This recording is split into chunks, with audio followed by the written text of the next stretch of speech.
Coming up on KCCI 8 News Close Up, former President Donald Trump continues a busy campaign schedule after surviving another apparent assassination attempt. And Vice President Kamala Harris tries to shore up support among a critical set of voters as a new Iowa poll shows a tightening race for the White House.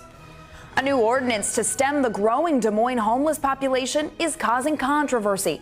We take a closer look at the plan and the changes it's set to make. Plus, it has been an extra challenging week for the Des Moines Police Department. A community organizer shares his thoughts on how to stop the uptick in violence. This is Iowa's news leader. This is KCCI 8 News Close Up. Good morning and welcome to KCCI 8 News Close Up. I'm Chief Political Reporter Amanda Rooker. A Des Moines Register Mediacom Iowa poll is revealing what likely Iowa voters think about the running mates on the Republican and Democratic ticket. It shows right now Iowans are split on how much they like the two running to be second in command. The poll released last week shows Democratic vice presidential nominee Tim Walz is seen favorably by 43% of Iowans. That compares to 42% for Republican vice presidential nominee J.D. Vance. Now, these two also rank similarly on unfavorable views by Iowans. 40% view Walz unfavorably, 42% view Vance that way. The same poll finds former President Trump and leading Vice President Harris 47 to 43%. Now, that is considerably narrowed since Biden dropped out of the race. Trump at that time held an 18-point lead over Joe Biden. The FBI is investigating a second apparent assassination attempt against former President Donald Trump. It happened 1 week ago at Trump's golf club in West Palm Beach, Florida. The suspect is 58-year-old Ryan Wesley Ruth, a North Carolina native who most recently had been living in Hawaii. Federal officials say Ruth was spotted with a rifle near the golf club, though he did not fire any shots. The suspect was arrested and is now facing up to 20 years in prison on federal gun charges. All of Trump's events have had increased security after that first assassination attempt in Pennsylvania 2 months ago. But the Secret Service's acting director says he will work with Congress to address any apparent security gaps as investigations into both assassination attempts continue. Meanwhile, former President Trump has held his first public event since last Sunday's incident that was in Flint, Michigan on Tuesday. He continued his campaign schedule throughout the week, and on Wednesday he held an event in New York where he addressed the attempt on his life. It was the second one in 8 weeks by a violent radical left mobster. This evil would-be assassin got within a few hundred yards of where I stood, but thankfully our outstanding Secret Service agent, and they are outstanding, spotted the barrel of his rifle in the bushes. Can you believe that? And he took fast action to stop the gunman before I even entered the line of sight. And God has now spared my life. It must have been God. Thank you. These encounters with death have not broken my will. They have really given me a much bigger and stronger mission. They've only hardened my resolve to use my time on earth to make America great again, for all Americans to put America first. Now, you heard Trump mention at the start of that about the shooter's political background. So here's what we know about the suspected shooter's political background. He voted Democratic in the 2024 primary election in North Carolina, but he appears to be registered as an unaffiliated voter, according to reporting from CBS News. Late last week, Vice President Kamala Harris held a virtual rally with Oprah Winfrey. And while Harris is popular with many women voters, her campaign is now trying to make inroads with white men, with Governor Tim Walz leading the charge. Cracks in the glass ceiling aren't enough. We need to make sure that that glass ceiling is shattered and Kamala Harris steps through. Tim Walz is hard at work on one of his most important assignments. You saw it. Kamala Harris can take care of herself. Our job is to do the blocking and tackling and cover her back. He and his running mate rarely discuss gender, yet the gender gap could help decide this election. Strong support from women has put Kamala Harris within reach of defeating Donald Trump. When we fight, we win! Her campaign is racing to win over another critical set of voters, men. It would be phenomenal to have the first female president, and that's exciting. Also, Donald Trump is a strong president, you know. He gets things done. Anthony Hernandez, a 36-year-old North Carolina voter, is among those at the center of an intense tug of war, whose ultimate decision holds clues for November. So are you undecided? Definitely undecided. Yeah, I didn't know Kamala was so well-spoken, you know? That was a change from Biden. The Trump campaign is working to widen its advantage with male voters overall, particularly young men, with the former president deploying old-school muscle. Let Trumpomania run wild, brother! As Democrats take a far different approach to chip away at Trump's edge, with Walz speaking directly to husbands and fathers. Do you want J.D. Vance deciding about your wife and daughter's health? His frequent retort on abortion rights Mind your own damn business. struck a chord with Toby Pierce, who saw Walz on Tuesday night in North Carolina. It's none of your damn business is my motto now. I think that's a wonderful way to talk about the whole abortion and reproductive rights. At a rain-soaked rally, Alex Vigil and Kevin Miller said they believe Trump exhaustion could help Democrats make inroads with men and women alike. I'm seeing a lot less Trump flags in our parking lot.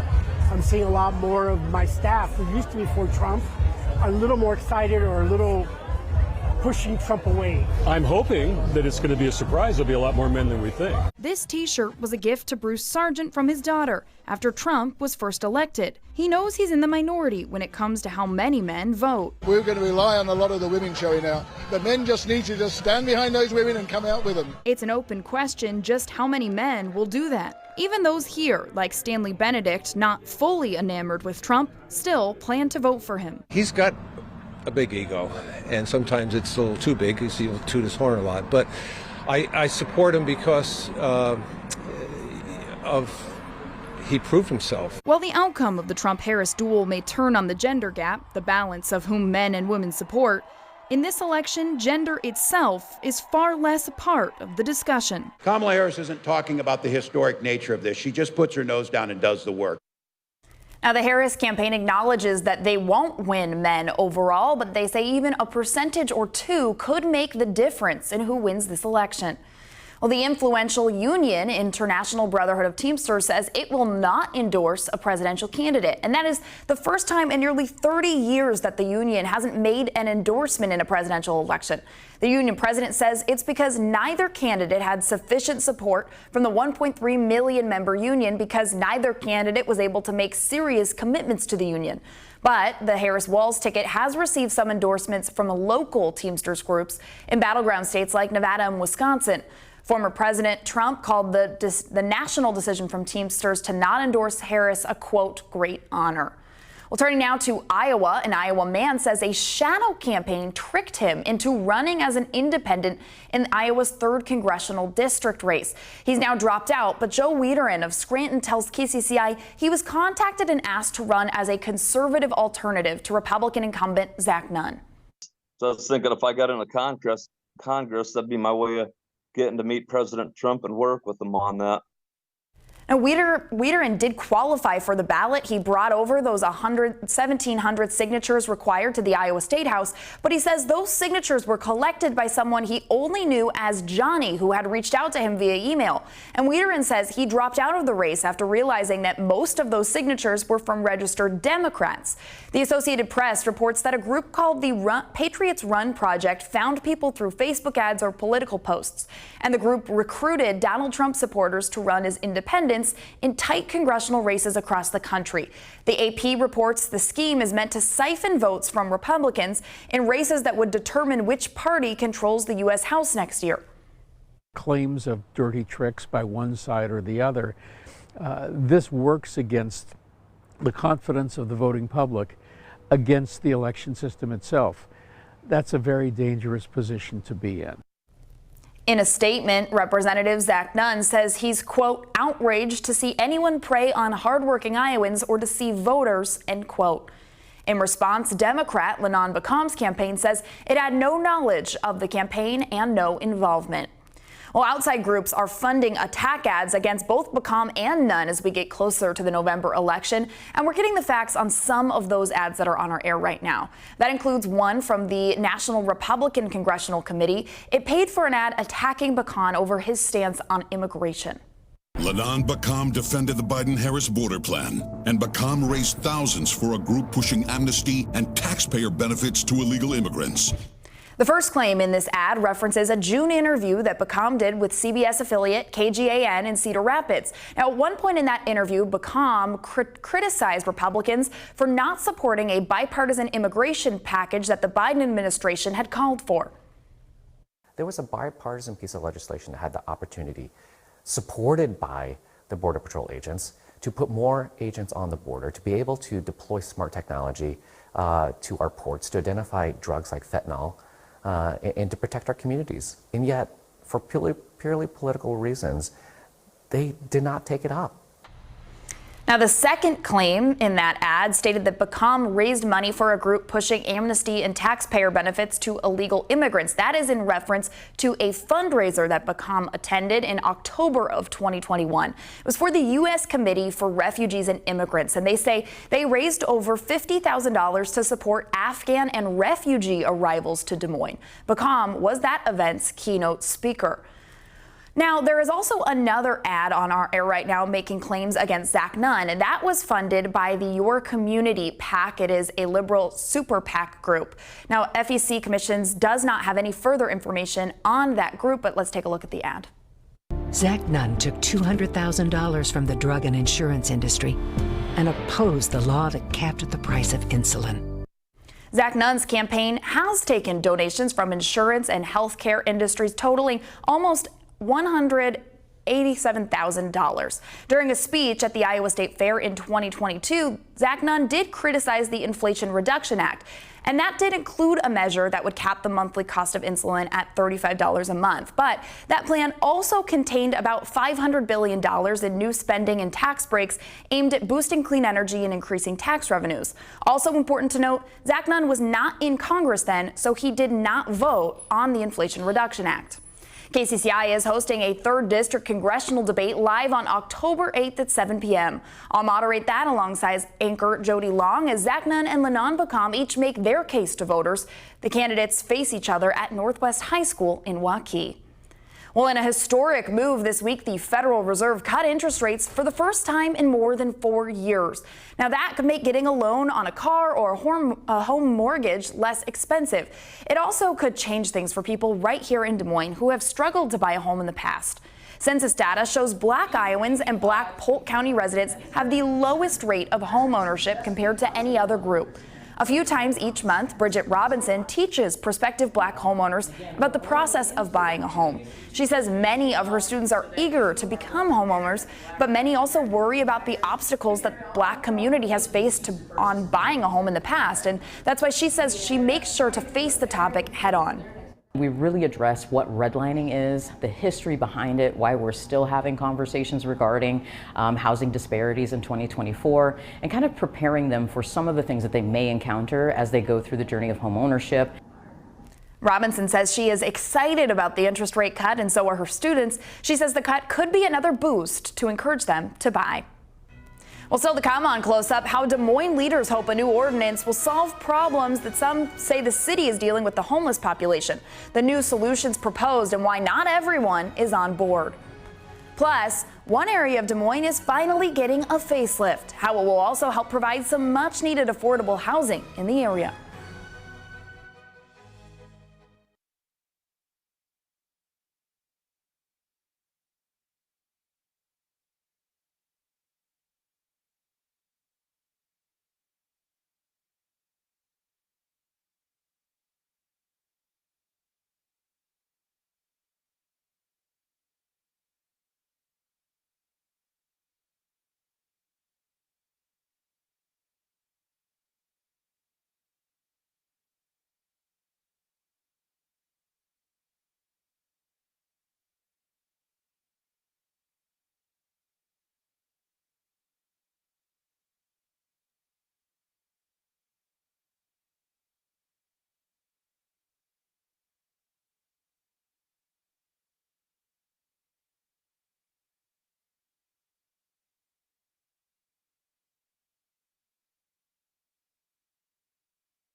There's been some passionate disagreement lately in our community over a new city public camping ordinance. City leaders have spent months trying to address growing homelessness in Des Moines. The city council approved an ordinance to ban people sleeping on public property with a vote of 5-2 last Monday. People who violate the ordinance face a $15 fine. The council says it's trying to help homeless people leave outdoor shelters. Critics, though, say the plan is flawed. They are part of this community. And you have failed them. The Des Moines City Council is a heartless disgrace. We need to do better, and we can. And I believe we've taken a lot of time on this ordinance to make sure that we are going to do the right thing. We've discussed it with various churches, and we're going to see about changing that ordinance to allow possibly so many campsites, because during the week there are some openings in space. Now, the city has proposed offering resources to homeless people violating the ordinance, like animal care, storage for belongings, and funding for more outreach workers. But as KCCI's Todd Magel reports, some people say that's not enough. I get my circumstances are mostly my fault that I got here, maybe. Steve Bacon is out of work and considers himself homeless in Des Moines. So when he heard about a new fine for people like him sleeping outside, he was not happy. I don't see how $15 fines is going to help anyone. I mean, that's $15 in the hole. I'm broke right now, and I'm in the hole. Once you're in the hole and you have nothing, it's just common sense. You can't make nothing out of nothing. The American Civil Liberties Union of Iowa agrees. Essentially, now in the city of Des Moines, if you are sleeping in public, you are committing a crime. And that's unacceptable. But Des Moines city leaders say there is more to the new public camping ordinance, like helping people find shelter, jobs, and other services. One of those services is using the Animal Rescue League to temporarily care for people's pets while they use homeless shelters. ARL wants to be and will continue to be a resource, as we know the importance of the human-animal bond, but discussions are ongoing on what that looks like at this point. Des Moines City Councilman Josh Mandelbaum says he didn't vote for the new ordinance because things like the ARL component are too vague. I know that there's some informal arrangement with the Animal Rescue League, but I don't know how we track it, and all of those things are kind of vague and ambiguous in this process. And we might get some information about it, we might not. In the end, the council approved the public camping ordinance, with supporters saying its many elements are a work in progress. A pilot, a trial, a laboratory, so that we know what is working and what isn't. Todd Magel, KCCI 8 News, Iowa's news leader. KCCI asked the ACLU if they plan to challenge the homeless ordinance in court. They say they can't talk about litigation. A new affordable housing project is coming to Des Moines, and it will be built on the former site of Plaza Lanes on Douglas Avenue. That bowling alley burned down in 2017, and the lot has been sitting empty since then. The city council just approved a loan for the developer to start work on the $14 million project. Phase 1 includes 40 units of affordable housing with a dog park and a playground. A second phase would add another 40 units. There's two great things about it. This is a corridor that desperately needs some new construction to give it kind of a new life, and that's really important. And then the fact that it is also affordable housing really leverages the whole development to be something really important for the people of Des Moines. Construction could start in the next few weeks and be open in about a year. Well, straight ahead, the 8 people who want to be the next chief of police for Des Moines, and the qualities a former leader for the department says they'll need to take over.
Welcome back to Close Up. 2 Des Moines police officers were hurt in a shooting early last Monday morning. Now, it is the second time Des Moines police officers have been shot in recent months. It happened on East 24th Street and Easton Boulevard. Police say the 2 officers were trying to arrest a man who crashed after leading them on a chase. The suspect then pulled a gun and started firing, hitting 2 officers. The suspect died. 1 officer was shot in the arm. He is now recovering at home. The other officer was shot in the head. He remains in the hospital in critical condition. This is just one deadly shooting of several in the city in recent days. KCCI's Marcus McIntosh talked to a community organizer about the uptick in gun violence and what can be done to stop it. No, we're not. We're not going to stop violence. You know, can we put a reduction in front of that violence? Yes. Akay Abdul-Samad says the recent violence in Des Moines should not come as a surprise. We still have, you know, not only the homelessness, but we still have individuals, you know, talking about jobs. We still have individual families that don't have time to be families. You know, we still have the creation of young people that are dealing with self-gratification. He says that same mentality is reflected in the 2 assassination attempts against former President Donald Trump. We are in a climate where people believe that shooting is the resolve to resolve the issues. He says to get to the root of the issue, it is important to take steps needed when the kids are young. We've actually were here at one time and were mediating with the leadership of two factions, and the individuals that I'm looking at across the table mediating with were 9 years old. But he says one program the city started in December of 2021 seems to be working, the Violence Interruption Program. They know it works. You know, I mean, they funded it for 3 years, each year, because they said we shared the numbers to show that it works. Marcus McIntosh, KCCI 8 News, Iowa's news leader. We're learning more about 8 candidates who want to be the next chief of police for the Des Moines Police Department. The current chief, Dana Wingert, announced he's retiring after more than 30 years with the department. Now, these 4 are currently serving with the Des Moines Police Department, but the other 4 who want the job have spent decades out with departments out of Iowa. That includes Major Marcus Kinnard-Bing with the Harris County Sheriff's Office in Texas. He's been at that office for 33 years, currently serving on the department's Homeland Security Bureau. James Smith is the chief of police at the Lawton Police Department in Oklahoma. He's spent 30 years in law enforcement and is a retired Army colonel. Joshua Wallace is a commander at the Chicago Police Department. He has served there for over 20 years, spending time in the Bureau of Patrol, Central Investigations, and the Narcotics Division. And Ronald Walsh resigned as the commissioner for the Long Beach Police Department in New York back in January. He has nearly 30 years of law enforcement experience. KCCI spoke with former Des Moines Chief Bill Mulder. He thinks the city will be looking for a candidate who adds something else to the department. Are these people bringing something that, yeah, we really need this in Des Moines? Are they knowledgeable, or do they come across right? Do they can they express themselves?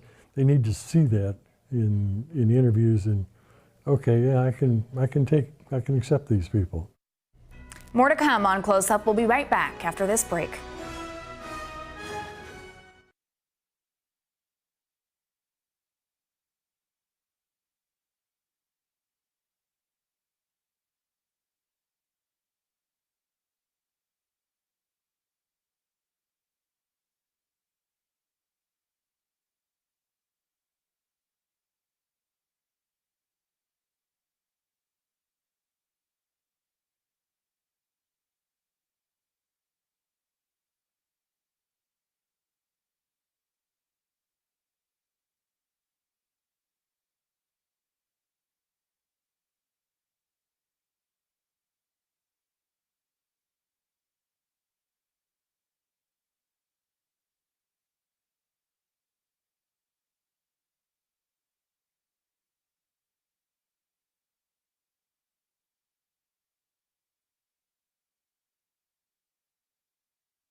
Our community is celebrating Hispanic Heritage Month. It's an opportunity to honor the rich heritage, culture, and contributions of Hispanic and Latino Americans.